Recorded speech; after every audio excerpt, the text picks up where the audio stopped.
Welcome, ladies and gentlemen, to this week's episode of Unclassified. It's a historic day, Ben, because we've been talking for 20-some years about the possibility and or need to carry out military strikes against the Iranian nuclear facilities. And guess what happened overnight? That. Also, a lot more. So we're going to get into what we know. It's changing pretty rapidly, so we should say that we're recording this at 9:30 a.m. Central, Friday, June 13th. So don't get too awful angry when Israel comes out with breaking news 5 minutes after we publish. It's Friday the 13th. Oh, that's not good news for Iran. Yeah, no, that's not good. But the strikes began in the morning. So technically it was Friday the 13th, yeah. You know, before we get into it, you know what I think would be, if you want to stand with Israel, if you want to stand with Iran, the best thing you can do right now is like, comment, subscribe, give us 5 stars on Apple and Spotify, and that's the best way you can help them. Now, Preston, bold move to play both sides there, Ben. But all right, I appreciate that. I hope everyone has a good time. So, Preston, what's going on here? What's this? I'm hearing bombs over Baghdad. I'm hearing bombs in Tehran. I'm hearing nuclear program. I mean, we're in our secure bunker still. I mean, what's going on here? Yeah, so came from every direction last night. We've got a better idea now of what happened, but around, I would say, 7 p.m. Central last night, we started to get reports that of explosions in Tehran. It was interesting timing because Ambassador Huckabee, like 30 minutes prior, said, we plan on being in the embassy all night. And people saw that and went, what the hell did he say that for? Yeah, that's a weird thing to say. It's the middle of the night. Why is he announcing to the world? And then like 20 minutes later, explosions in Tehran. I feel like that's going to get swept under the rug, but like maybe he shouldn't have posted that when he did. I don't know. Either way, explosions in Tehran. It looks like a couple different aspects to this strike. I don't know if you've heard this yet, but there appear to be some Mossad secret drones being launched from inside of Iranian territory. You know Tell us about it. I have heard about it, but okay. I don't think everyone listening has. That is one part of it. Big picture. Israel says they used around 200 aircraft to strike over 100 targets across Iran. So that means more than one aircraft to strike each target. Some of those targets were things like nuclear facilities require quite a few munitions. Others were like surface-to-air missile systems that probably just took one bomb. Ben, what you got? This bombing has been going on for over 12 hours now, and they've only hit 100 sites. I feel like it's been coming all, like, nonstop. I was waking up throughout the night to notifications, just like more incoming. Only 100 targets? Okay, so first off, that's a good point. This is a campaign. This is not, we should not view this as a wave of strikes. There was a period of time last night where people were saying the first wave has begun and now it's the second wave, and they launched 4 waves. This is a sustained bombing campaign, sustained strike campaign from Israel against Iran. It could go on for days or longer. So yes, it is continuing right now. When it comes to number of targets, that can be very, very vague. So a target could be an entire nuclear facility underground. That one target might have 200 points that need to be hit with different munitions. So it's not as though there's like 200 planes that they're trying to take out. Or 100. It's not that there's 100 planes that need to be hit, so they're going to hit them 20 times over. Some of these nuclear facilities especially are going to be hit dozens of times, if not more. Damn. So, are they successful? I mean, give us the 411. Let's really get into this here. Well, this will play into the drone attack here as well. So, what we can tell right now, it's very hard to measure success or failure. We have to look at what's happening around this. And what's happening around this is Iran largely has not responded. It does appear that Israel caught them off guard. There had been indications in recent days that this may have been coming. A few days ago, the United States issued an evacuation warning to embassies in Baghdad, Bahrain, Kuwait, and elsewhere. We talked about U.S. citizens in Israel being careful, maybe avoiding travel to some of these areas. And the Iranian leadership was threatening that if Israel or the United States attacked them, they would go after U.S. military bases in the region. We also yesterday had the IAEA, or 2 days ago, the IAEA, International Atomic Energy Agency, come out and say for the first time in 20 years that Iran is in violation of their non-proliferation obligations. That's big. It kind of helps build an international coalition, if not in the air, at least on the ground, saying somebody has to do something about this. So we kind of thought that an attack was coming. However, all of the reporting out of the United States and Israel was that President Trump was really pressuring Netanyahu to not do it, that he was still trying to carry out some sort of deal. And all indications were that, or there were indications, I should say, that the next round of talks were going to happen this weekend between Steve Witkoff, the U.S. envoy to the Middle East, and the Iranian team. That's kind of what folks were looking at. And then all of a sudden things started going boom. So definitely caught Iran off guard. What we saw were airstrikes, probably some missile strikes as well, though I don't think that's been confirmed, like long-range missiles, maybe air-launched ballistic missiles. There appear to have been, I'm going to read some reporting here. They say that there was a covert effort involving Mossad commandos, so like Israel's CIA, deploying precision missiles near anti-aircraft sites in central Iran. That suggests people on the ground jumping out of the truck and launching missiles at anti-aircraft sites. There's also reporting, and we do have some of the video now, showing that Israel appears to have smuggled in drones, short-range strike drones or loiter munitions, and as soon as this thing began, or maybe right before, bombs started going off in Tehran and elsewhere, these drones began impacting Iranian surface-air missile sites, air defense locations, and missile launch sites. So we've got some videos of ballistic missiles on mobile launchers getting hit with these drones. So kind of a three-pronged type attack as of now. And when it comes to what was targeted and was it effective, we know at this point through Iranian sources that multiple senior Iranian officials were killed. Talking about the head of their military, the chief of staff of their military, the head of their IRGC, the head of their aerospace and missile forces. And that list, I believe, is over 12 at this point. Like, numbers keep adding to. So there was clearly a decapitation strike involved and a lot of their nuclear scientists involved in their ongoing program. So we saw, we still today are seeing videos and pictures of what appear to be nuclear facilities burning in the distance. Again, we're going to see continued strikes against those for quite a while. We should come back to the challenges there in a minute. But also a lot of strikes in Tehran and elsewhere where it's like a hole in the side of a building, and it went into one room and appears to have targeted a specific person. Scientists, military officials. Iran's response right now, everybody, that's the big concern. What are they going to do? How bad could it get? Appears to have been about 100 Shahed drones that were all shot down before entering Israeli airspace. That's as of right now. Wow. So my heart goes out to Iraq, who now has to deal with the incoming missile strikes on top of them. But here's my question. Do you think these two, I mean, this seems like this is a declaration of war, right? I don't really think there's any way around that. But do you think we see any land war aspect happen here? Or do you think this is exclusively air and naval?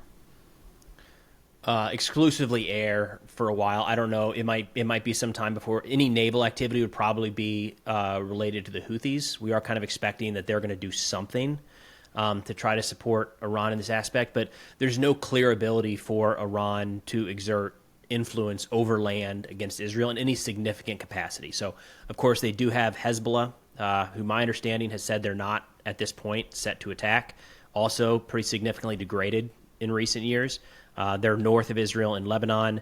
Of course, there's Hamas, Palestinian Islamic Jihad, and other organizations in the West Bank and Gaza. They're a little degraded, I think we could say, and preoccupied, surrounded by Israeli forces. So that leaves you with some of the militias in Syria and then the Houthis down in Yemen. Houthis aren't getting ground forces up to Israel anytime soon. The next best bet would be these militias in Iraq, but traveling overland from Iraq through Syria, which, I'll be honest, I feel like Jolani would just open up the airspace. I don't think he wants the Iranians coming in and waging war from his country. The U.S. has bases there. We have assets there. No, there's no real risk of a ground war towards Israel at this point. I don't know that Israel has never really talked about any plans to put boots on the ground in Iran. It's never been a part of it. That said, there's kind of a back-of-mind thought here of, could there be regime change? And if that happens, or if that's a goal, it's kind of a whole different scenario. I don't know that it necessarily means foreign troops on the ground, but it ends up being a very different conversation than just a series of airstrikes. Which, to that end, I should say, let's think of the Iranian people today, because we're seeing a lot of notes, a lot of posts on Telegram, Instagram, Twitter. Remember, Iran has access to the internet. Iranians do. And any Iranians listening to this, we're thinking of you guys. Hopefully minimal civilian casualties last night, and it does look like most of this was going after the heads of the Islamic regime. And they're not, they have far from 100% support in that country. So there's a lot of people, I was chatting with some last night, that were cheering this on, saying it's about time. We need to throw off this government.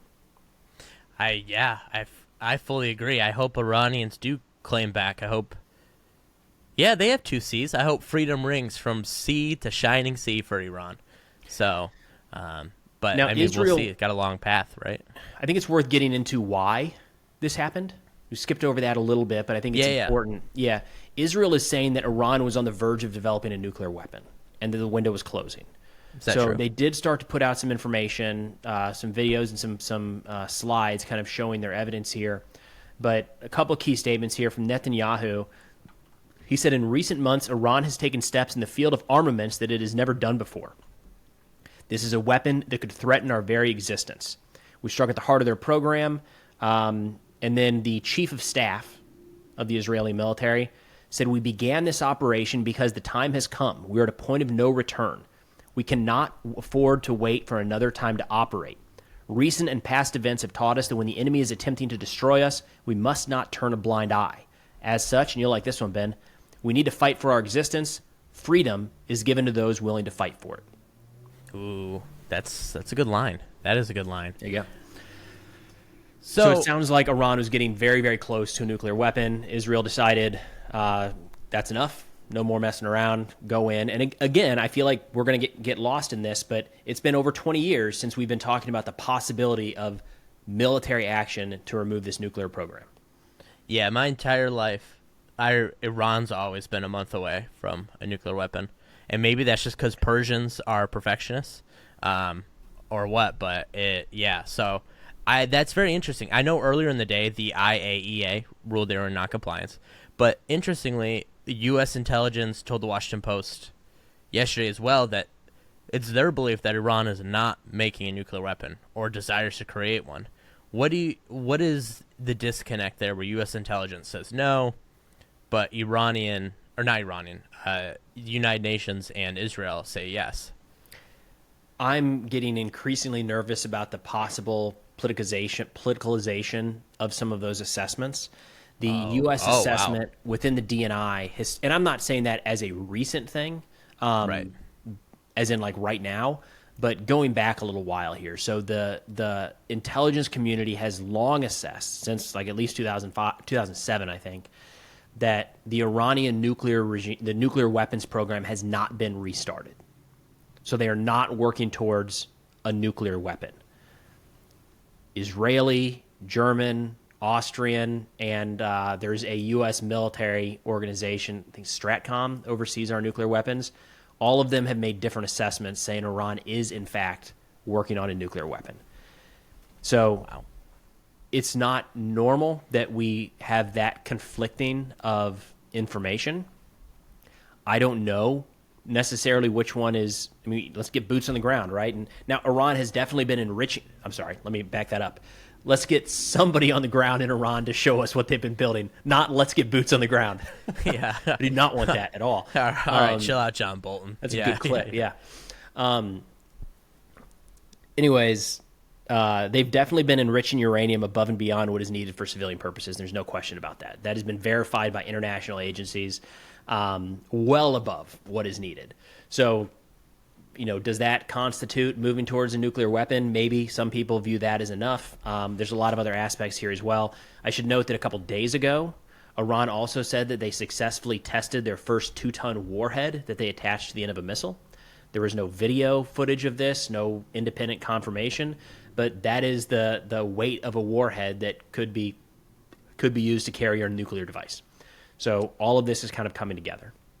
So a few weeks ago, we speculated on here, and we didn't know the answer ourselves, but that perhaps the earthquakes that were happening in Tehran in 2023 were nuclear tests, secret nuclear tests, and we dismissed it because I don't know. We're not nuclear scientists. So what the hell do we know? Not yet. But yeah, not yet. I might go back. And what Austrian intelligence said that was testing nuclear weapons underground. Did they? I've not seen that. Okay. They said they were hold on.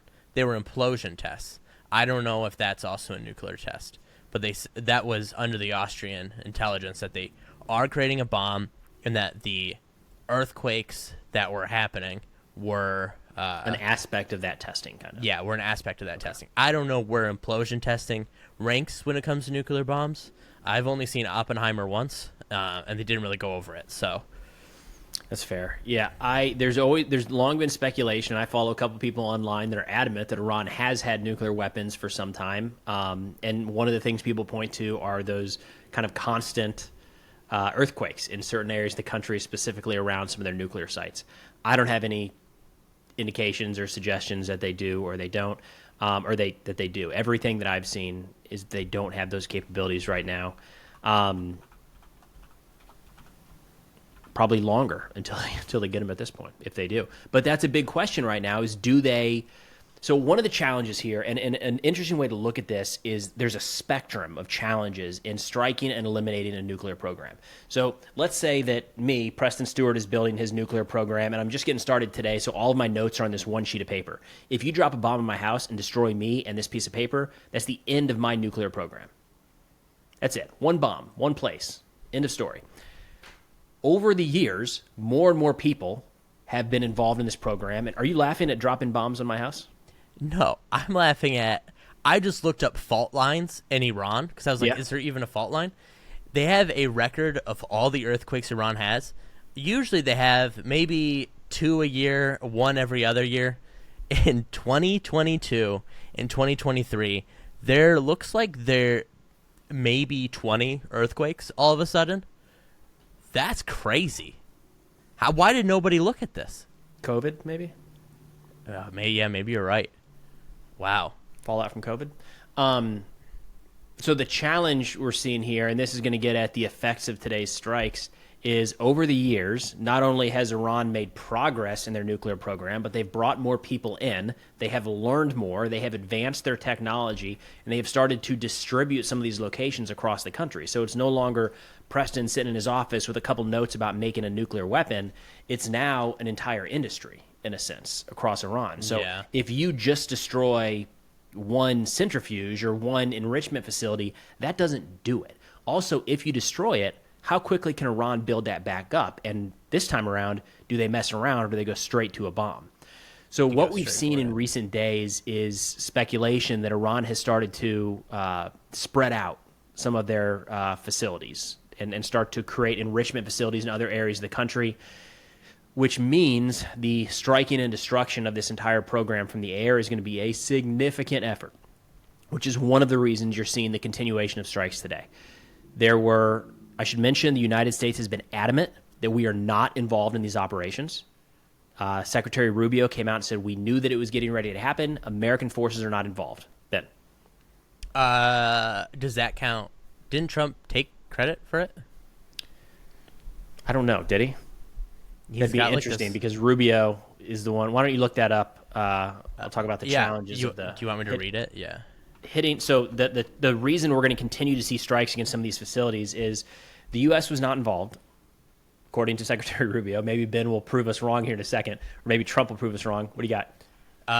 I gave Iran chance after chance to make a deal. I told them in the strongest of words to just do it. But no matter how hard they tried, no matter how close they got, they just couldn't get it done. I told them it would be much worse than anything they know, anticipated or were told that the United States makes the best and most lethal military equipment anywhere in the world, by far, and that Israel has a lot of it, with much more to come, and they know how to use it. Certain Iranian hardliners spoke bravely, but they didn't know what was about to happen. They are all dead now. When I raise my voice, it's on all caps. Okay. It will only get worse.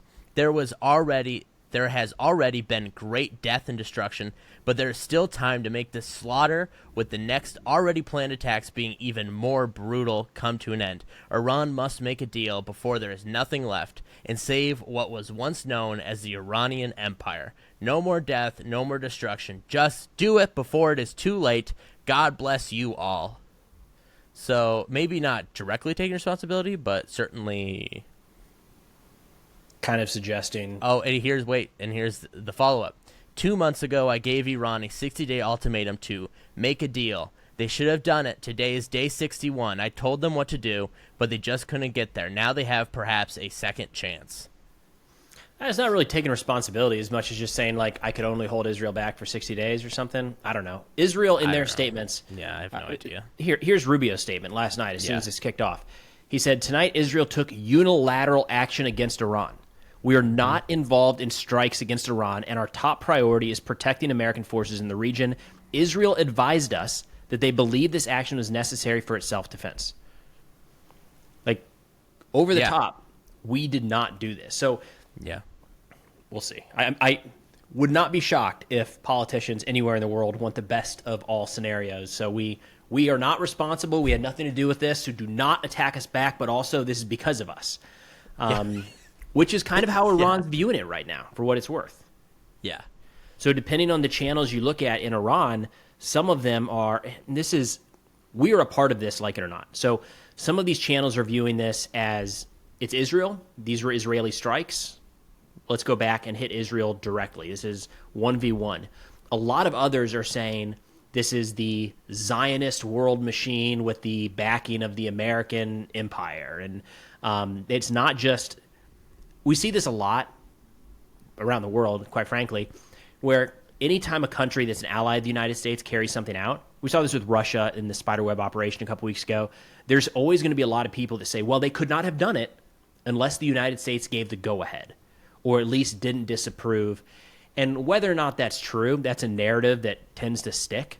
And we're seeing that a lot with Iranians today, is with some senior Iranians saying, those weren't American airplanes overhead, but the U.S. gave the go-ahead or at least did not shoot it down. Therefore, the United States may as well have been dropping those bombs. Shoot it down? What are we supposed to do? Provide anti-air defense for Iran? Maybe shoot the idea down and not shoot the actual aircraft down. But okay. Duh, my bad. That'd be risky. Yeah. I was like, what a crazy demand. Wow, yeah. So what do you think the risk... So if you're Iran right now, I have to say, this is episode 30. And you go back 29 episodes, I've sworn up and down that Iran has at least a little bit of dog in them. But I have to say, it doesn't seem like they have any dog in them. Not even a cat. I mean, they had one response, it got all shot down. Now, if you're Iran, what do you do? Do you mine the Strait of Hormuz? Do you do a dirty bomb maybe? I mean, what are you doing if you are Iran right now, given that you kind of just suck right now? Like you're not retaliating in any way. You look at more of the analytics than I do. Do we have any IRGC listeners or anything like that? We don't want to tip our hand too much. No. Our audience is mostly the United States, Canada, UK, Australia, Israel, and for some reason Hong Kong and Belgium. Cool. Yeah. Respect. Okay, so the lesson that Iran should have learned over the course of the last few years is they do not stand a match against Israel in a conventional military sense. We've already seen that play out. When Israel carried out a couple different strikes into Iran and they decided we're going to launch drones and missiles at Israel, a lot of them were intercepted.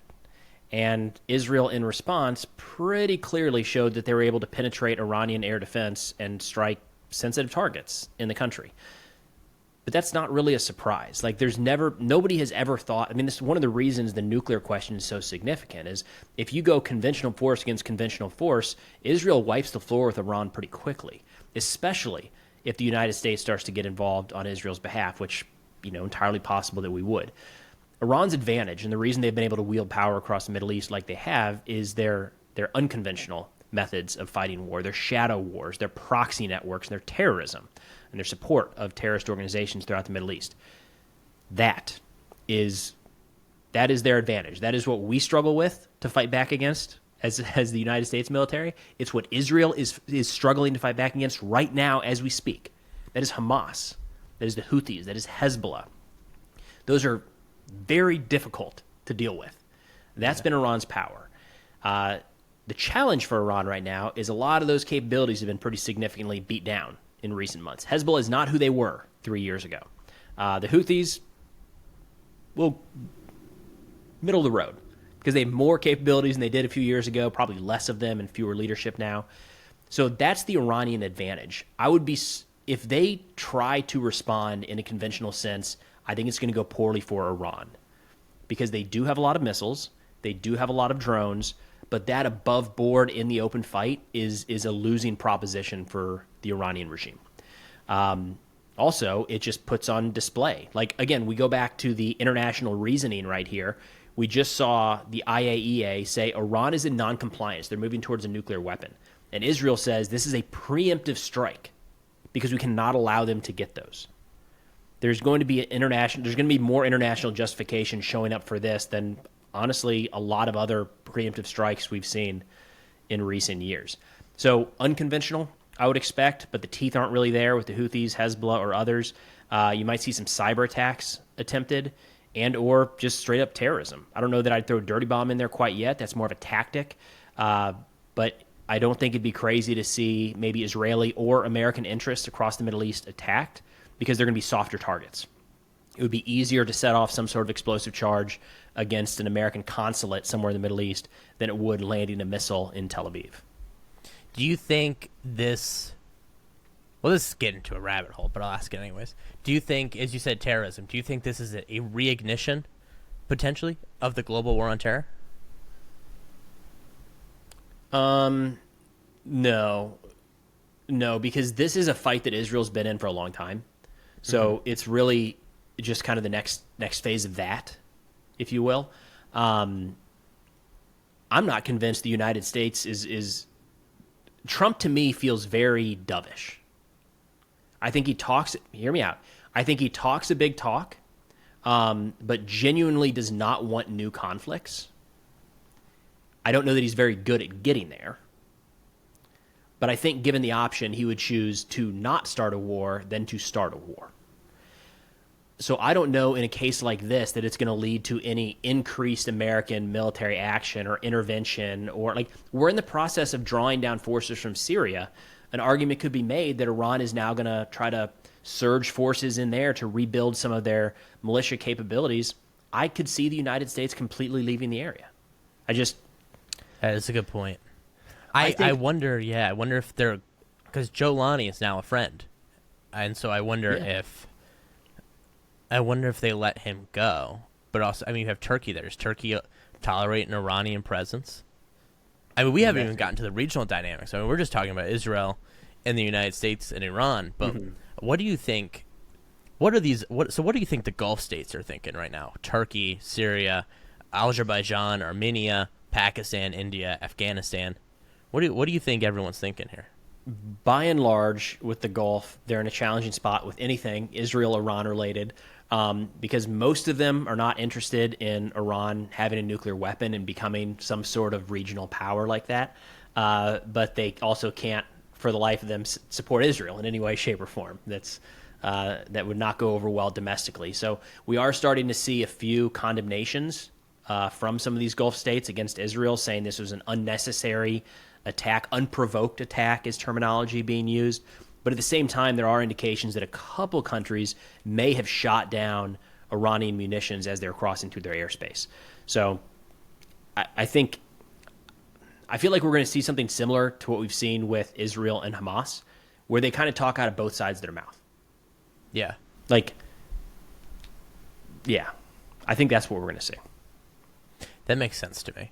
This is not totally relevant, but did you know one of the reasons Saddam invaded Kuwait was because after he invaded Iran, he felt he was doing the Gulf states a favor, and said that, the rest of the Gulf states were spoiled rotten because of their oil money, and so he invades Kuwait to avoid paying the debt. I read a book last year that was talking about it by Steve Cole. I was like, wow, I had no idea he had beef with everyone. But back to the modern day. So This attack is obviously crazy, right? Would you say that the Iranian military has melted away on contact, has dissolved? I mean, some of the absolute worst takes of the Russia-Ukraine war came out of people saying that the Ukrainian military has melted away in the first week. So we got to avoid that terminology. But I have seen people poking fun at those folks already. The challenge that Iran has right now is they do still have, we've seen some of their underground bunkers, right? They have a lot of capabilities underground, and we're always pretty quick in the West, I think, to see a wave of strikes and think, that's it, it's game over, we did it. But Amazonification. Yeah, like just look at the volume of munitions we dropped in Yemen for weeks and weeks on end, and they're still there doing their thing. Like, they're still slinging missiles at Israel every other day. So, no, the military has not gone away. It looks like some of their immediate response options were hit, like missiles that they had out above ground, possibly near launch locations, were hit. But all the missiles they have underground, Israel might have gone after some of the entrances to those structures to make it harder for them to get to those missiles and bring them out and deploy them. But they're still there.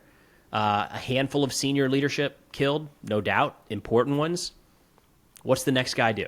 We don't exactly know what the second and third tier of these leaders look like in the organization.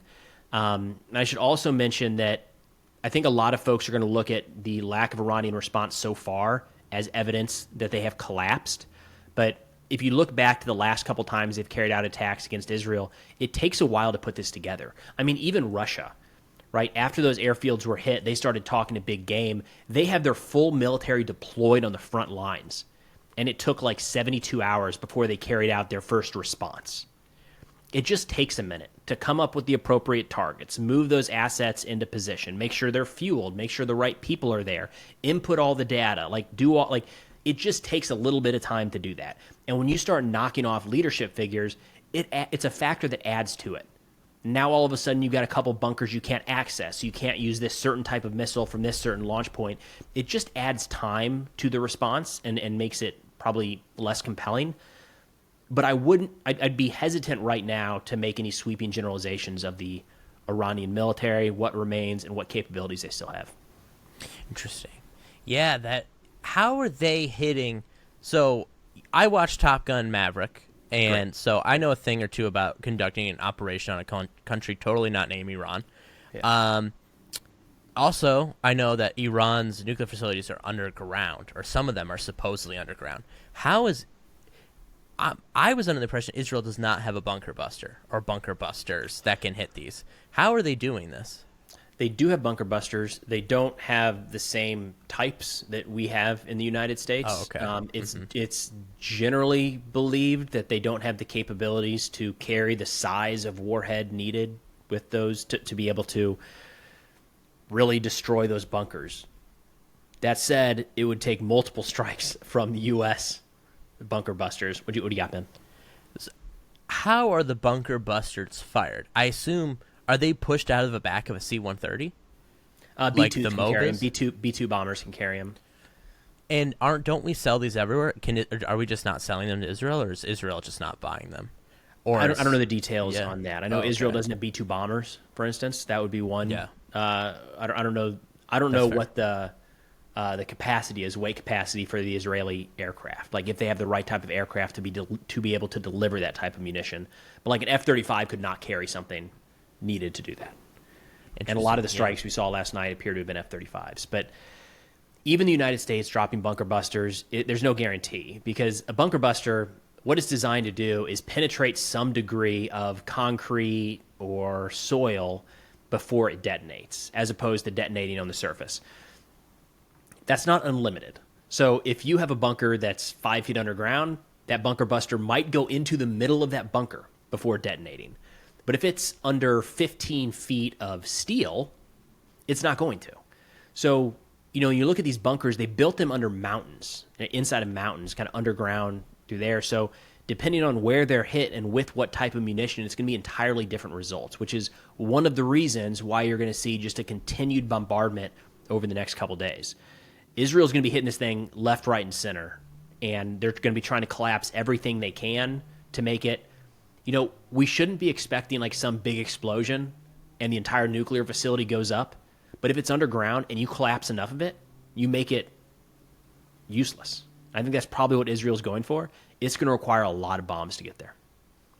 So when we look at a similar situation, like what is the end game here? So in the 80s, Israel struck Iraq's nuclear reactors under belief that Saddam was building a bomb.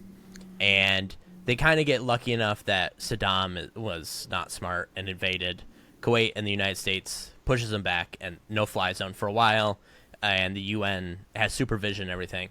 And so they get very lucky there that he is not able to make a bomb, essentially because the United States somehow gets involved because he overplays his hand. How is this going to work with Iran? Are they just going to keep bombing them to prevent a bomb from arising? Do they think there's some kind of deal that can be made? Because if I'm Israel, not Israel. If I'm Iran, I'm not sure I'm making a deal right now. So what is the plan? A no-fly zone? How are they going to do this? That's the challenge with all of this, right? Is from the Iranian perspective, you can understand they're sitting there now going like, cool, we need a bomb more than ever. If we had gotten a bomb at this point, this wouldn't have happened. Or if we had the ability to deliver a nuclear warhead, this would not have happened. So any concern with going after their nuclear facilities is that what if they have some we don't know about and they decide we're going to ramp up production over there? This is also the pushback to going the kinetic route over negotiations and over some sort of JCPOA type deal. Iran is not going to allow anybody in today to monitor their nuclear program when they just saw military strikes to try to take a bunch of stuff out. So that was one of the arguments is, hey, maybe they still have this nuclear program, but at least we can keep an eye on it, and maybe we'll know if they're getting close to a nuclear weapon. Plenty of folks were arguing that that wasn't sufficient. I got it. That was the whole argument around JCPOA. The issue here is everything destroyed? The answer has to be no at this point. So they're also going after the scientists. They're going after the knowledge base that helped put this thing together. And it can't be done in one wave. I mean, we even said that one wave of American strikes isn't going to do it. It would be a consistent effort from the United States. And even then, again, to go back to the bombing campaign against the Houthis, they still have missiles and drones. That's different than a nuclear enrichment facility, but like, how much does it take from the air to get everything? Can you actually get everything from the air? No. So that's part of the challenge right now is we don't really know what the next step is. The hope is that Iran does not come out of this saying, now we 100% need a bomb. The hope is that Iran does not have other facilities that maybe are not known about or more advanced or more protected and can start to go that route faster. Because to your point, a lot of the chains could be off right now. And they say, no more messing around. We need to build that thing this week. And if they really are, I mean, the different estimates have, they've been a month away for 20 years, but some of the estimates recently have been 10 to 20 days away from getting to that point. Interesting. And so, I mean, do you think Zelensky is cheering right now? Or do you think he is like, oh, now attention's... not that he needs attention, but like, the focus being on Ukraine helps you. I accidentally said like a Russian talking point there. I didn't mean to. What I mean to say is that when the attention's on Ukraine, everyone's like, we need to give more aid, and this is good, right? We love Ukraine. But now the attention is away from Ukraine. And now, granted, they are taking out one of Ukraine's ops, right? The Shahed drone factory, I assume, hopefully, has been blown up. But what do you think's happening here? Some interesting dynamics there. First off, I did see, I can't remember, I wish I could attribute credit to this, but I saw somebody say they talked to the friend in Ukraine who said, oh shit, does this mean Witkoff is going to pay more attention to us now? Oh.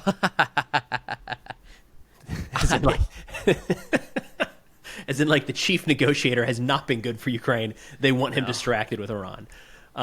That was not an official source, by the way. It was like unofficial talking to an unofficial type thing. But at the highest level, like, yeah, it's going to be Ukraine's going to be happy to see this because Iranian drones have been used to kill Ukrainians. Like, okay. And they've been supplying the Russian military to a degree for some time now. Enemy of my enemy, all of that stuff. Like, yes, it is. Ukraine is probably happy to see that in that sense.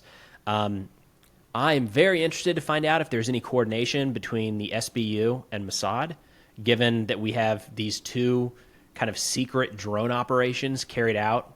First time we've seen anything like this, and they both happened within a 2-week period.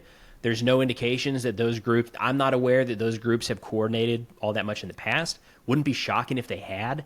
In this conflict, we've not really seen any Israeli involvement in Ukraine, like at all. I think last week there might have been rumors that the first Patriot system may have been at some point pledged, but generally Israel stayed out of that. In terms of, it's hard to say big picture, because I think a lot of this is we have seen a shift in U.S. aid. Was it just last week?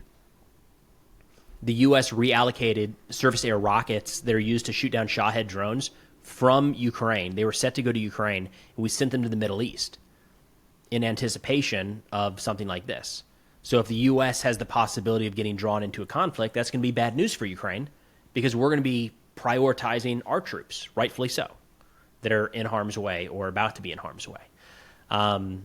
Another side of it is if the United States decides to withdraw from the Middle East and say, we don't want to be a part of this for any number of reasons. I don't know. We're getting into too many hypotheticals, but I think there's a lot of different directions this could go at this point as it relates to Ukraine. That it's all very interesting. I mean, for one, as we speak now, folks, I mean, Iran is still getting bombarded. I've never seen anything like this. The question that's on my mind, though, is, do you think the F-14s are okay? Probably not. No, they probably are. They've been underground. They seem to have those protected. Like, they view those assets in a weird way to where, like, they'd be great against certain adversaries, but not against anyone that they're actually going to fight. So, no, the F-14s probably are not okay. So, wait. So I want to point a clarification. When you say, this seems like everything of Iran's underground, is this, like, real? Like, is this, like, not a cave society? What am I looking for? Is this a government that is big and, like, I know they put things underground, but is it truthfully everything is underground in a cave or whatever? I don't know how much, but they've released some videos showing like pickup trucks and like 18-wheelers driving through these underground tunnels. Like, this is not the Hamas tunnels of, like, crouch your head down and walk on dirt, but, like, underground cities is too broad. Underground warehouses, maybe, is a better way to put it. And they've been building that, but it also shouldn't come as too much of a shock when you look at some of their other proxies that we've seen. Of course, the Hamas networks in Gaza. Up north, we've got some good footage of the Hezbollah tunnels in Lebanon. Again, like, these are all the same organizations working under this axis of resistance. They might not be directing each other to do this type of thing, but they're learning from one another and at least advising on how to do it. And then the Houthis have, for a while now, been known to dig pretty significant underground facilities to store their munitions. So in a lot of cases, and this was one of the concerns with Hezbollah, is they store all their missiles underground so they can't be hit. They pull them out, open the door, fire, and go back underground. And it's very, very challenging for Israel to detect those before launch and effectively strike them. So, yeah, Iran's got a lot of that. It's up in the air how much is actually underground. Their nuclear facilities, certainly some of that is. You'd have some of the more pro-Iranians say that everything is underground and fully protected. Those that are a little more skeptical would say it's just propaganda value. You're highlighting the ones that are well protected, but there's not enough room underground for all of your missiles. Interesting. Well, if anyone's wondering, the Iranian animation brigade is fine because they have been releasing quite a few animations stuff, yeah, since this attack happened. A lot of focus on the hourglass. That an attack is coming. Do you think Steve Witkoff, what's his title? Is he envoy? Envoy? Yeah, envoy. He said that Iran's response will be a mass casualty event in Israel, as meaning that they won't be able to block all these missiles. Clearly, at least in the first 12 hours, he was wrong, as always. It's like a special skill. Hey, he's got a rough track record here, man. Yeah, he's not good at this. He should go back to Las Vegas.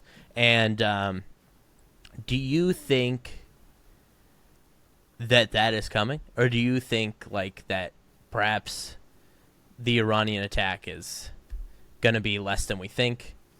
I don't know. I think an interesting point of comparison would be Hezbollah. So for a long time, the major concern with any sort of Israeli war in the north was the massive Hezbollah rocket and missile and drone stockpiles and the idea that they would be able to quickly overwhelm Israeli air defense. And when you start bypassing Israeli air defense, all of a sudden, Hezbollah had countless munitions that could range Tel Aviv, for instance, let alone other cities further north. And that was the concern, was, if your interceptor only has 16 munitions and you fire 16 rockets and those are all intercepted, now come the big missiles. And you can see how quickly that could get out of control, especially over a prolonged period of time. That didn't happen.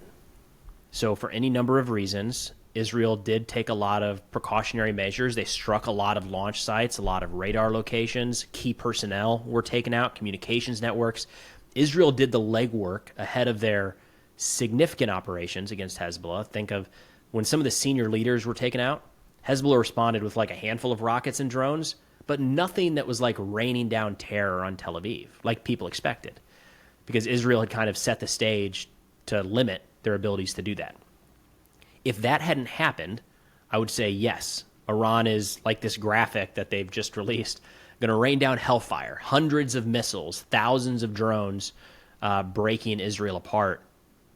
But we have very recent evidence that Israel knows how to attack adversaries with that capability and to neuter it before it can be effectively utilized. So I think Witkoff's assessment in a vacuum would have been accurate, but when you take into account how Israel dealt with Hezbollah, I find it hard to believe that Iran at this point, Iran has probably been beat back a little bit more than we think.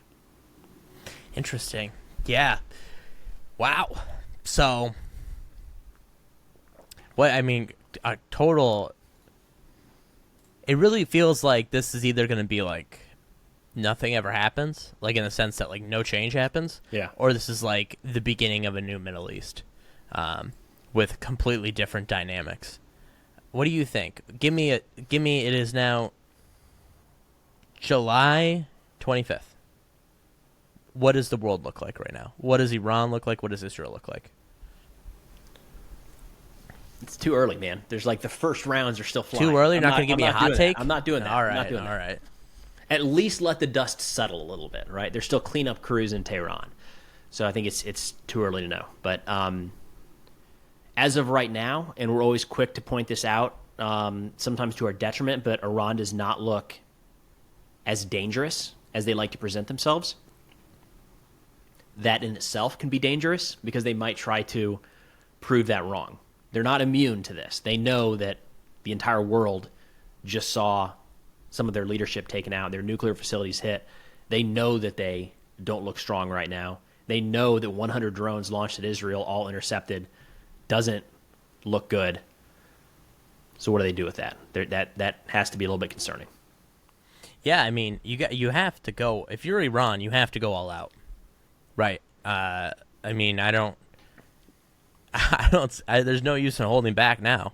Right. This is where they blew up the table, This is one of the issues with this specific conflict is Israel was looking at Iran saying, this is an existential threat for us if they get a nuclear weapon because it could mean the end of our state.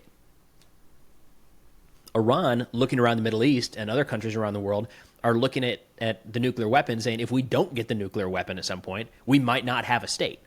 So maybe they can share them. Yeah. Well, Israel doesn't have nuclear weapons, right? I always forget that's such a weird. Right. People forget that. Yeah. Interesting. Yeah. That's wow. Okay. Well, what else do we have about this? Any other facts the viewers should know? I just pulled up a couple different sites to see if anything crazy has happened. Really, all we're seeing is kind of a continuation of strikes, detonations in Iran. Doesn't look like anything major has changed since we started recording. So it's probably a good time to wrap before the next major event happens, because as soon as we call it, the next big thing will happen. Yeah, I think you're 100% right. Yeah, I'm looking through the wire alerts right now. It doesn't seem like anything. The U.S. just had its, where they convened the national security meeting at 11 a.m. Eastern time, apparently in a big rush to get on top of it. The U.S. did? Yeah. So Great.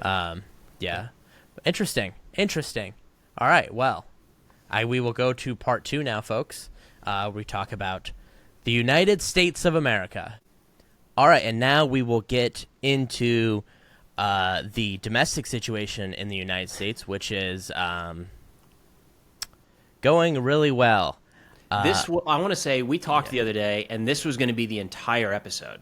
We were talking about all the things we needed to drop by the wayside because this was pulling so much attention, and there were so many little aspects to it. So thanks Israel or Iran. I guess depends how you look at that, but Right. for chewing into some of our time today. But yeah, let's get to it, Ben. Yes. All right. Well, folks, at this extraordinarily dangerous moment in American history, I want you to feel comfort in remembering that the head of the military is a weekend talk show co-host who recently quit drinking to run the military. So, you're in safe hands here. But let's get into this. A lot of people are messaging what is going on in your country, they keep saying to me. And, depending on my mood that day, I have a wide range of responses. But so let's talk about what triggered we're going to give you a full rundown, and then we're going to have a debate, we're going to have a discussion, and then we're going to argue and feud and have a blowout argument at the very end. So like, comment, and subscribe. So what triggers the LA protests that everyone is seeing on TV here is ICE has been going around and they've been doing deportations. But for the most part, they were limited, supposedly, to criminals and people with removal orders already, right? So people who were here illegally and had committed a crime and were in a jail, or someone who was here illegally and was told they needed to go, right? And so that was most of them. But the issue is that there are not that many criminals who are undocumented in the United States. There just simply aren't that many of them, right? So they are kind of wearing thin, and they have a quota imposed on them by Stephen Miller, who, for non-Americans, is Trump's top aide. He's also deputy chief of staff of the White House, and so maybe Stephen national security advisor too, right? Isn't that? Yeah, maybe? Okay. I mean, we should make him ambassador to Iran, send him away, and but he gets all DHS together and he starts screaming at him. He says, "What are you doing? What are you doing? You need to go to Home Depot and 7-Eleven, do those deportations. Don't forget the criminals. Forget trying to track down these criminals. Go deport the people at Home Depot and 7-Eleven." And that is what causes a lot of the anger, because even though when Trump was running, he said, "I'm getting everybody," people seem to interpret that to be criminals, and public polling shows this, and so people are quite upset about this. It also leads to a lot of community tension, because law enforcement, and that includes ICE, in order for them to arrest you or ask to see your papers, they need a warrant or reasonable suspicion that you have committed a crime. And being Latino and in a Home Depot parking lot is not reasonable suspicion of a crime. They need to have articulated facts, right? And so that is what a lot of people are upset about. They're going around grabbing these people, and so they go to LA to do this, and 8% of LA County is undocumented. Another 40% are first and second generation immigrants. So this is ground zero for the fight, right? Justifiably, people are upset. And part of the issue with ICE's conduct here is that with their deportation in El Salvador and the jailing conditions in LA County, at least the stuff they have, people are there without food and water. And if you don't quickly accept a deportation, then you have to go sit in detention without food or water, or get sent to Libya, Rwanda, El Salvador, if you don't accept immediate detention. So that's where the peak of the anger comes from. So ICE starts conducting these big raids in LA, and people are protesting, and everything's fine, and then a flashbang gets thrown, and that is where the beginning of the week starts. And the I don't know. I know the rest of the federal agencies know what they're doing. I'm not sure ICE does, because they're out here with their faces covered.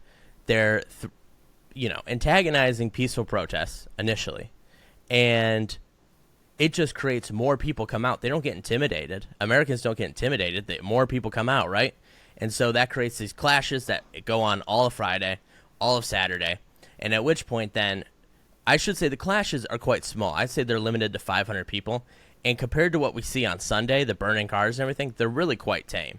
I mean, like, you see some road barricades, but they're like cinder blocks, and I'm not really sure that the road barricades work. I don't know. Not that that diminishes what they're doing, but I had to get it off my chest, because as a reporter, now let's say that, but I was looking at these road barricades, I was like, I don't really see how this works. Anyways, so that is Trump supersedes Gavin Newsom, decides he's sending in the National Guard and the Marines to restore law and order. Now, this took the crowds from like 500 people to 30,000 on Sunday, most of which was peaceful, but as we did see, we saw people lighting Waymos on fire, we saw people throwing rocks at cops, we saw fighting, beatdowns, all kinds of things going on there. People were really, really mad. And so this creates these escalations. But after Sunday, everything cools down because people have jobs, you know? They just can't be out and about. Now, it does seem protests in LA didn't totally stop because it turns out that not everybody has a job. But they, yeah, so that's what happens here in LA. And those escalations, you know, it's taken as escalation. People get really mad. But then the protests spread across the country. You see San Antonio, Austin, Dallas, Houston, all of Texas going up to the point where the National Guard gets deployed there. New York, Chicago, Atlanta have protests. It's, you know, that's how it goes. And we can stop there to discuss because there's more to the saga that unveiled here in the world's longest week. And do you have any comments you'd like to say about the LA portion of this story? Yeah, something I think we have to be careful of, and what's been frustrating, and my wife Megan voiced this week, is we got up one morning and said, we have no idea what's happening. Because depending on which news station or which influencer you look to, you're hearing directly contradictory statements about these events. So I think we have to recognize that we are in the middle of kind of a narrative battle, and there's incentives for both sides. If we can break this down as simply as left and right, I don't think that's, for the sake of argumentation here for a moment, let's go with that. I don't think that's entirely accurate, but generally speaking, the right wants to portray this as these are riots, they're violent, they're getting out of control. So the bringing in of the National Guard and the Marines are just because these are people not allowing for the enforcement of federal law, which when you phrase it like that, you say, well, yeah, okay, got it. The left then, by and large, is presenting this as peaceful, but also that they want it to be big. So they don't want to downplay the size because a part of it is viewed as pushback against Trump's policies. So they're, on the one hand, celebrating the spread of these protests across the country, while at the same time saying they're not very big, so you don't need to bring in the National Guard and the Marines. We hear that they're peaceful, and you see pictures and images of people like with their children holding up signs saying, I love human rights. And then you turn around and you've got a picture of a Waymo burning with people waving Mexican flags on top of it and doing donuts in the middle of an intersection. And like, you're just seeing a little bit of everything. The one key takeaway from me at this point is, fortunately, there's not been anybody that I'm tracking that has died, and there's been nobody seriously injured. So in the overall context of everything, like, you know, no, we should not allow things to get to that point. But when we look at major events throughout history, usually it has to get to that point before severe measures are taken. And just a personal opinion, I feel like maybe the movement of the military into this scenario was a little premature. Yes, and so on that note, you made me, I totally forgot to mention this. When he deploys the Guard, Trump says he creates peaceful conditions or whatever. But the Guard, they're just sitting in this parking lot all day, guarding, what is it, the ICE detention center? Federal buildings. Yeah, so they're just sitting in a parking lot. No one's really interacting with them. Like you're seeing some teasing from the protesters, but for the most part, they're kind of left alone. It is the LAPD that's doing all the work here. And so the LAPD has maintained from day one, we can handle this. We've been handling this. And their chief complaint is that ICE does not know how to handle crowds. And that when they call for backup, at that point, they have already sprayed so much tear gas that police officers in LA County have to go back and get riot gear so that they can breathe in the air conditions that ICE has created in order to support them. So that's like the chief's main complaint, is that like, if you're gonna fight with the people, at least like let us know. But they don't let them know, so that's like the complaint there. But also important to note, the Marines are supposed to be arriving today, but they are not there yet. So all this talk of the peace being brought by the National Guard, the National Guard's not doing shit. Well, let me talk about this for a second, just from a military perspective. One very limited point of view. I have been active duty. I've been in the National Guard down in Texas, and I've been in the Reserve. But again, it's just one man's perspective. I can speak to what our unit was doing, but not much beyond that. So take this with a grain of salt. I was never in a unit where we trained or even talked about crowd control. We did it to a degree prior to Afghanistan deployments, which is a very different rule of engagement, very different scenario that you're operating under, because you're in a war zone, you're in a foreign country, and you're worried about people blowing up suicide vests when they come through your little checkpoint. So it's a little bit different. The Marines, no doubt, would be just fine doing that today in Syria. Same with the National Guard. No doubt they'd be able to carry out those operations overseas without much of an issue. In terms of like riot shields, I've never been in a unit that has had those. I'm combat arms, so field artillery. We've never had any less than lethal munitions. We've had sim rounds, I guess, that are designed like kind of like paintballs in a sense. But even then, we only had a couple rifles that would even fire those, and they're for training purposes. They're not designed for like crowd control at all. We didn't have tear gas readily available. We didn't yes, our one guy in our battalion could draw tear gas for training exercises once or twice a year. Like, we just weren't built for that. We weren't trained on that. So the idea that, like, what a lot of people are pointing to is, well, they're called upon all the time in national emergencies. But yes, those national emergencies are things like tornadoes, hurricanes, and floods. And the military, especially the National Guard and Reserve, does train extensively on DISCA operations, defense support for civilian authorities. And that's when you see the Texas National Guard go down and start handing out water bottles and setting up sleeping facilities and pulling people out of wreckage from tornadoes and things like that. We can get to that point pretty quick. When you're talking about logistics or medical or communications, transportation, supply, like, the military can step into that role relatively quickly. It's something that we're trained for, especially in the Guard and Reserve. Crowd control is not on that list. Now, again, I want to add the caveat here that I can't speak for every National Guard unit, every active duty unit. Maybe some do train that. Military police certainly do. But it should be no surprise that the Marines right now are needing extra training before they show up in this protest area. But I'm seeing a lot of kind of mixed thoughts on that. But no, the military is not meant to do this. They'll figure it out. I have no doubt they'll do their absolute best to be as professional as possible, start to finish. But they're not initially trained in this. They've got training to go through. Absolutely. And I should say, they don't, they're not having a good time out there. I saw a guy trying to sing karaoke with them, and they were not amused. And I thought, it's a little sad. Well, they're away from their families. They're on a deployment. They're away from their family. They're sitting out in the sun all day. Yep. Not going to get into the nuance of if they're getting paid, because there's different aspects here. Is the state going to pay them, or is the federal government going to pay them? That's kind of unique to National Guard and all that stuff at baseline.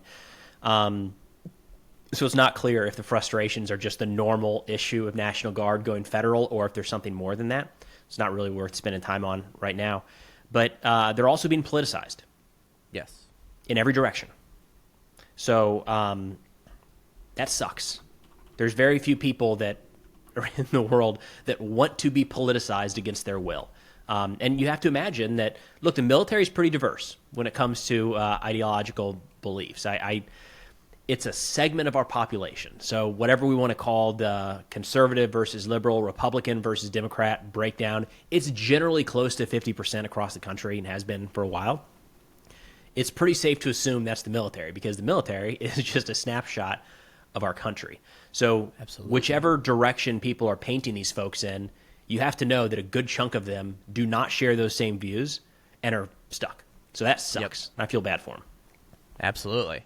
And so, Trump then announced that he is going to liberate Los Angeles, and that the military occupation there will be there for at least 60 days. Can I call it a military occupation? I think only that's call a it that risky 'cause they're- word to use. I wouldn't. Yeah. I wouldn't. Yeah. So he says they'll be there for 60 days. Now, Gavin Newsom is suing, and we'll get to that here. But he's saying that Trump has no authority to do this. He has no authority to unilaterally deploy it unless he's going to involve the Insurrection Act.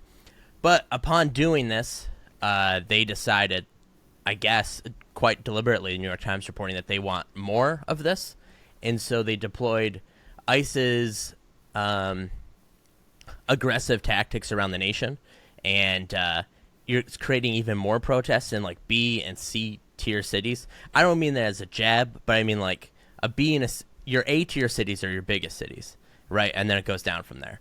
And so, would you still call them A, B, and C if you didn't live in Chicago? If I didn't live in an A outside city, would I? Probably not. But you know, it's the top of the chart makes the list. So you know, you're seeing protests in Detroit, Cincinnati, Raleigh, because ICE is taking their aggressive tactics there. And when we talk like aggressive tactics, and I mean, people can disagree. I'm sure we disagree on it. But one of the things they're doing is, like, for instance, in Detroit, there is an 18-year-old who just graduated high school. The graduation ceremony is next week, and he's been here his entire life. He came when he was 3 years old, and he's asking ICE to let him at least get his diploma, graduate. He looks like an American teenager. He sounds like an American teenager. He's just not from here, and perhaps he may not even know he's not from here. Right at 3 years old, the only country you know is the United States. And so that's another issue. And then in Cincinnati, you're seeing the same thing.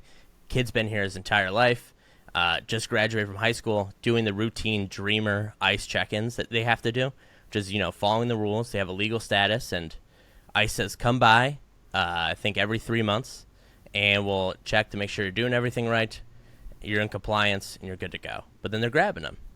And in Chicago and New York, people are going in for citizenship things. They've done this process for 10 years. And ICE is grabbing them sitting in the building, grabbing them before they can enter the citizenship thing. So these are people who are ready. The government's approved them. They're saying, come in, we're going to have a ceremony. We're going to give you a flag. You're going to put your hand on the Bible. You're going to swear an oath to the country, and you're good to go. Done. People are upset about this, right? I mean, there are kids coming home from school who parents are getting deported, and the kids are U.S. citizens. They're 12, 13 years old, and they come home to an empty home. And they're like, what happened to my parents? You know, because they're in ICE detention. They don't know. So people are pissed. People are rising up around. It's not a battle over L.A., although perhaps it is a battle over deployment of the military. But people are, in my opinion, justifiably upset. And so that's kind of the end of the ICE chapter in a way, because then this week's unrest becomes, you know, he can't resist it. He can't resist not being the center of attention. So it becomes about him now. And so Trump announced that anyone who protests his birthday will be met with, quote, this is a direct quote, very big force. And so his birthday, he has this, it's the U.S. Army's 250th birthday parade. My understanding is they want to have a festival. He wanted to make it a parade, and it just so happens it falls on his birthday and Flag Day. I'm not taking anything away from the U.S. Army. I'm happy for them. Not a lot of people get to 250. Not a lot of people do. Not a lot of countries do. But they did, so shout out to them. Very impressive. But he's co-opted this and trying to make it about himself. He says anyone protests it, very big force. And this is now promoting more people to go to these No King's Day parades on Saturday. And on top of that, they're now threatening to deploy the military to more American cities. And he's also looking at taking red state National Guards and having them, I'm going to use the word invade because I don't know what other word to use. How about deploy? I think invade is. Yes. I get where you're going, but I don't think invade is the right term. Illinois will not be tread on by Indiana, but okay. no, yeah. You're right. Yes. So, but he's going to have red state guards go into blue states without blue states' consent, and then do his bidding. And I say his bidding in the sense that in LA right now, you're seeing the National Guard go around with ICE giving security, and this is, they say, does not violate posse comitatus because they're protecting federal personnel. Just whatever. I don't know how that holds up. I'm not a professor of law. I just know a little bit, you know. So that's what's going on there. And so yesterday, it feels like there was a red line crossed and things got really, really grim, and that Alex Padilla gets tackled and arrested. U.S. Senator from California. His office is in the same building that Kristi Noem is giving a press conference in. The Secret Service and the FBI and the National Guard. Everyone knows he's there. In fact, he's escorted in by an FBI agent and the National Guard member. And he goes up to say something to Kristi Noem. They say he lunged. I've seen the video. He did not lunge. They're lying. And they say, look, they start tackling him. He's like, I'm Senator Padilla. I'm here to ask the secretary questions. Keep in mind, when the U.S. Congress, when they show up to these facilities to speak to a secretary, they are to be met with by law. They are to comply, and non-compliance is not an option, right? So the fact that these federal agents assaulted him is crazy. I've seen people say, well, he wasn't following the rules, he was interrupting. Get a grip, you know? But so he gets tackled, he gets put in cuffs. It's just kind of like, you know, they made him bow to the authority of the executive, but he's a co-equal branch of government. Trump is not more powerful than Congress. And so then last night, while Israel is bombing the hell out of Iran, a judge rules that Trump has to give up control of the National Guard. In this case, in L.A. right now. Yeah, in L.A. You have to give up control of the National Guard, and he kind of tears into him, comparing him to King George. He says, you're being a tyrant. This is a country in reaction to a monarch. The president's not a king. And then he says, and I am not going to talk about the Marines because he says the Marine deployment's not real because technically they're not there yet and no one's sued yet. So he's like, I'm only ruling on National Guard. You have to give them back. But then the Ninth Circuit almost immediately comes in and they stay the ruling and they set their own hearing. So another one can be had. And then this Saturday is kind of where it all goes down on the line, right? You have these No King's Day protests and you also have Trump's parade / army parade. And there's a lot of anger going on. A lot of calls to arms happening. I don't think you got to do that yet, but, you know, in my opinion, if you don't fill the streets now, you'll fill the prisons later. And a lot of people are... So this Saturday is where it all goes down, and we'll see what ends up happening. But it seems like America, we are not in a good spot. We are on the brink, the eve of destruction. The military thing has me concerned, and we're not gonna have time today to get into the 250th anniversary speech at Fort Bragg that may have crossed some political lines, unfortunately. But if you want to talk about it, we can. I don't know. It's I'll so many take your things, guide man. on it. But first off, when it comes to the military deployment in the United States, I think we have to realize that this is kind of a mix of can you and should you. So can the president deploy the military? Yes. The answer is yes. And you're going to see a lot of pushback on that folks are making the argument that he legally cannot do it, but legally he can. He can probably find a way to put that into place. To me, the bigger question is, should he? And in this case, I don't think it was the right thing to do. One of the reasons there's a lot of pushback here is the National Guard, the commander-in-chief of the National Guard, is the state's governor. However, the National Guard can be federalized and put under control of the President of the United States. So when we saw deployments, there's still deployments of National Guard members around the world, they fall under federal control. So, you know, a Texas National Guard unit operating in Syria is not responding to Governor Abbott, they're responding to President Trump. So that's where the big issue comes in here, where the governor said we do not need the National Guard. There's been plenty of cases throughout history where governors have said, we do need the National Guard, we're going to call them in on our authority, or we need federal help. That happens a lot. That's nothing unique. That one doesn't trigger as many concerns, albeit there's always some conspiracies that come with it. Doesn't trigger nearly as many concerns as when the executive says, you can't handle this, and they say, yes, we can, and the executive says, too bad, get out of the way, I'm bringing my own people in. Because now the National Guard, under this case, does not report to Governor Newsom, the governor of California, anymore. They report directly to the federal government in Washington, D.C. That's where, going back to my earlier comment where I said nobody's been killed, and I don't think anybody's been seriously wounded, this is where it makes me nervous. Like, are we really there quite yet? Because one of the pushbacks has been escalation. They say, well, you bring in military, you see military personnel in the streets, that's escalation, and it's going to lead to larger riots. And I've seen the argument of, that's stupid. How would enforcing the laws harder lead to more pushback? And I don't know, it's on each individual, but we've seen this play out in a couple different directions. You can't always perfectly predict how people are going to respond to changing circumstances. And from what I see, it looks like my concern is the employment of military forces into this scenario ups the ante to where there might be further escalation from people in the streets. Maybe bad actors, right? It might not be genuine and in good faith. It might be chaos agents to a degree.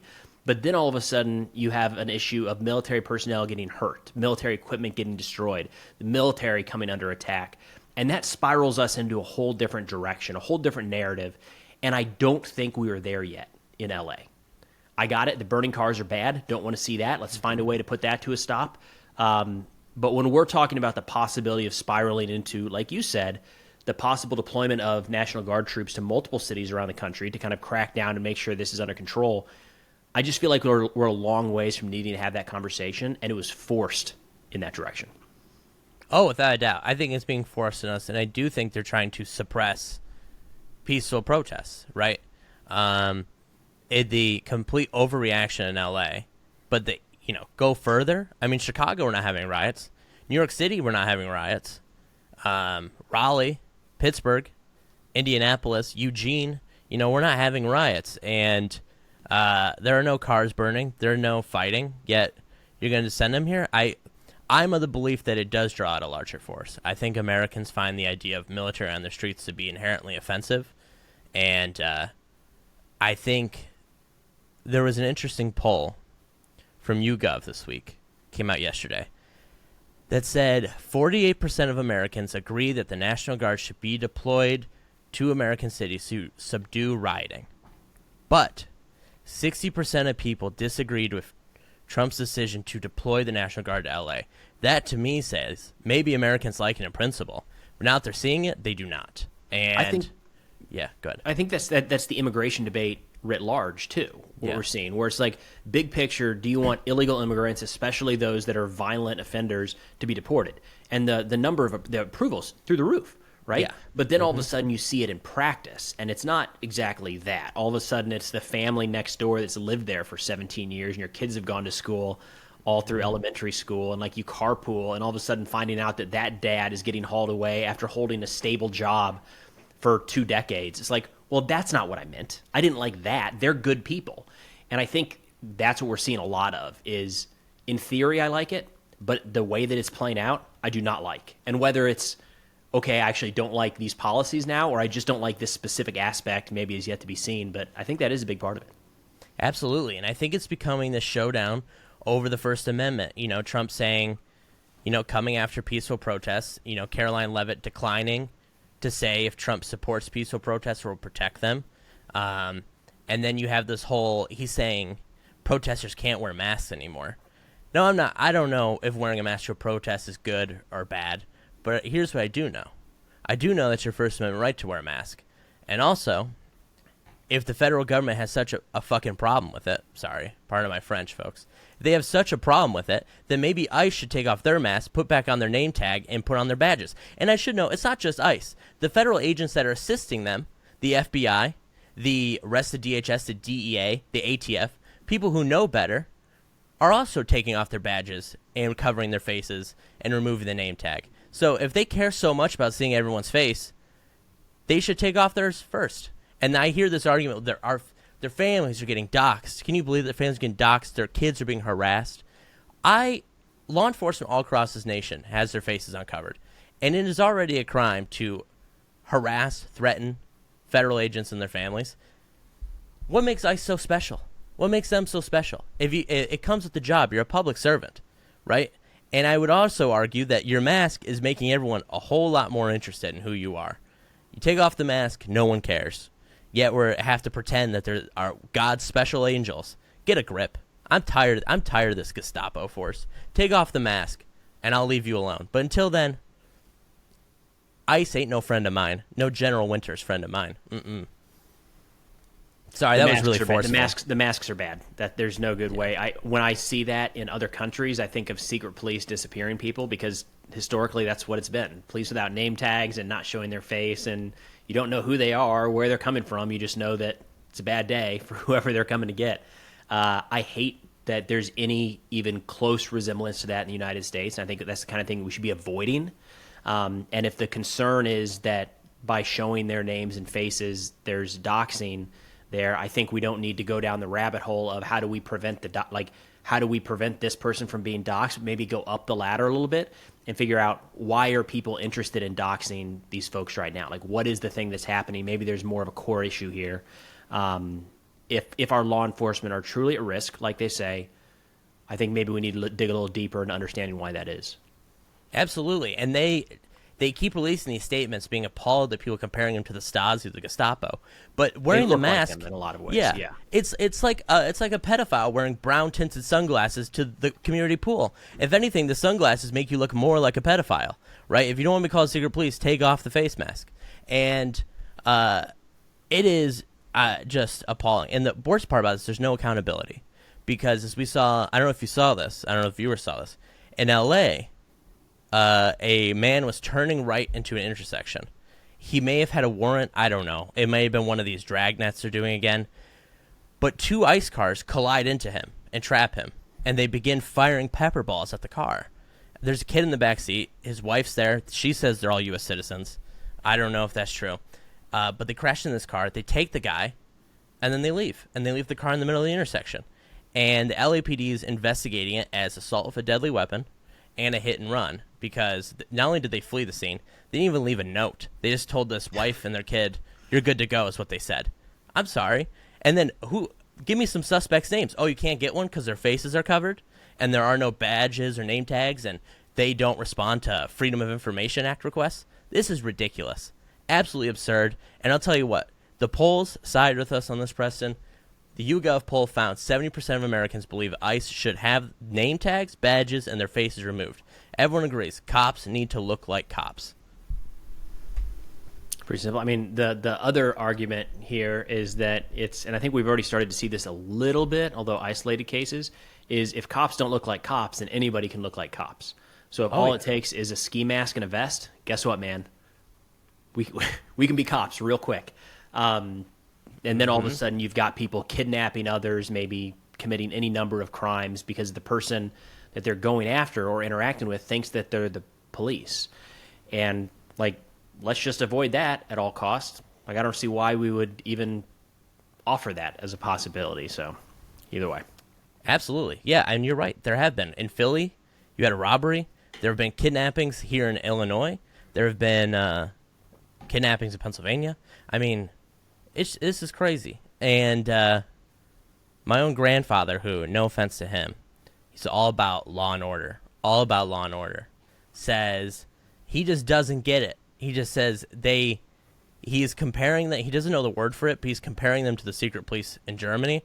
And I don't know if he's referring to the Gestapo or the Stasi, but that is what he's saying. And this is a 84-year-old man, fireman, sides with the police on everything, no matter what. So I think Americans are over it, and I'm surprised by their willingness to double down on it, because do governments not require the consent of their people to govern? Are they not supposed to respond to general public opinion? I don't know. I think the founders had a pretty good point in what they were saying back then, and a lot of it's ringing true to this day. All right. Sorry, I didn't mean to call for I didn't mean to call for revolution, but give me liberty or give me death. But so that's what's happening here. Let's zoom out. Let's say Saturday we get a American Tiananmen Square picture, because you have all these tanks in D.C. Someone jumps in front of it, and he uses very big force. Do you think we have a summer, or even without that? Do you think we have a 2020 summer, or do you think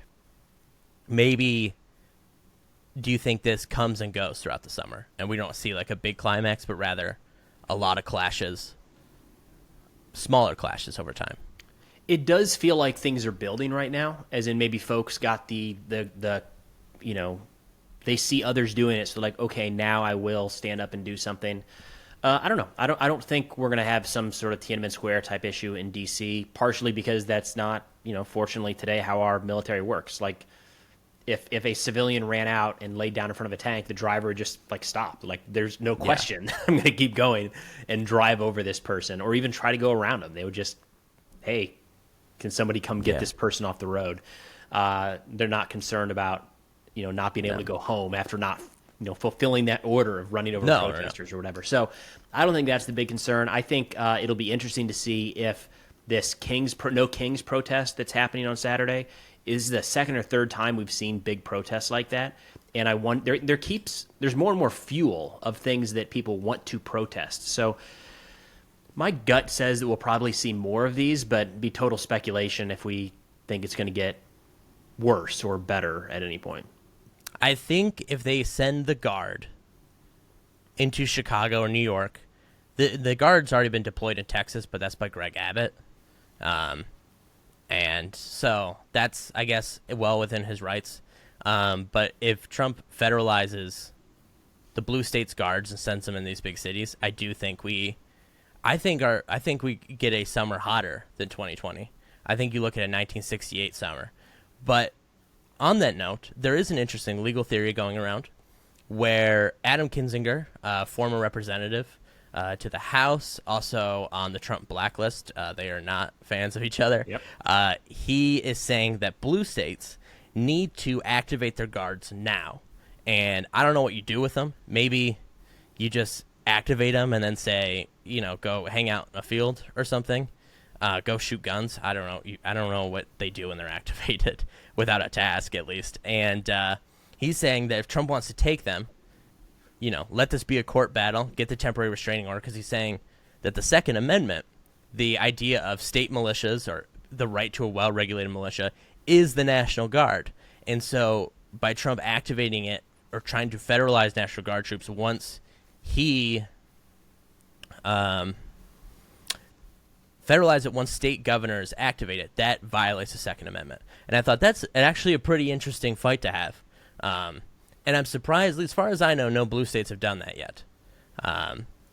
It could bankrupt the state pretty quickly. I mean, you got to pay those without people. A doubt. Yeah. So right now we're hearing that on or about 4,000 National Guardsmen in California is going to cost north of $100 million for their 60-day deployment. That's only 4,000, man. There's a lot of National Guard members across the country, and a lot of states don't have in their budget to act. I mean, so in my experience in the Guard, there were times where, like, I had a school that went 13 days. My orders were for 12. And I had to jump through hoops left and right to try to get paid for that one extra day because the state hadn't allocated the money for it. They had to find it somewhere. So, I mean, I don't know. They'd have to dig through some sort of emergency funding to pull out big numbers to keep those people activated for that period of time.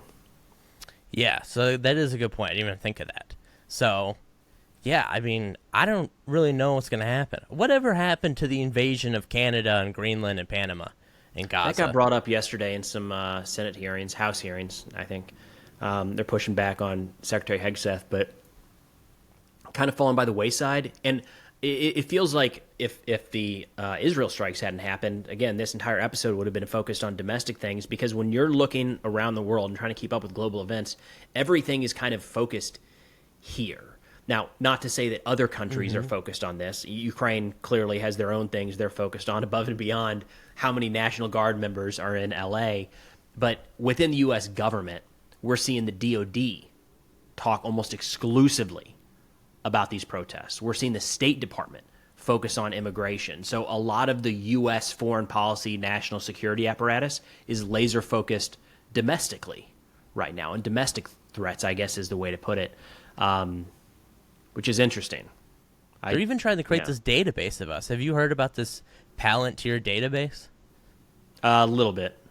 So they want to combine. So right now, one of the chief ways the federal government prohibits the abuse of power is by siloing all the data the federal government has on us, as well as the states. So the IRS does not get to see what. Well, I'm trying to think. They don't get to see our health records, right? They don't get to. The CIA doesn't get to see your army records. The CC, what's it? Not the CCP. Not the CCP. What's the hell? CCP gets to see everything through TikTok? Yeah, the CDC, I mean, sorry. The CDC, if you report your vaccination thing, they can see that, but they don't get to know how much student loans you have, right? That's the whole point of it, right? It's all very segmented. They are combining all this into a central database. And they're also, allegedly, in taking in the location data that the FBI, DHS, and CIA has purchased, as well as the CIA's domestic surveillance system that allegedly resembles PRISM, and they are combining it all into one database. That, to me, sounds a whole lot like what China's got going on. All right? That, to me, that's crazy. That is a active surveillance system, and any Senate, and the crazy part is, it doesn't even seem like they're seeking Senate approval for this, or congressional approval. Do you remember when George Bush wanted to do the Patriot Act, and it was like a big debate and an argument in the House, and eventually it passes, but it was like a whole thing? Mm-hmm. They're just doing it because they can, and they're going to say it's for safety, and they need it. This is bullshit. I mean, this is complete overreach, and,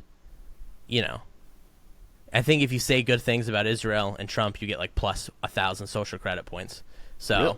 Okay. Yeah, I think so. Yeah. My big question was going to be, what's the rating scale? Like, can I get, if I'm guaranteed a good credit score, good social credit score, I don't know. Maybe they can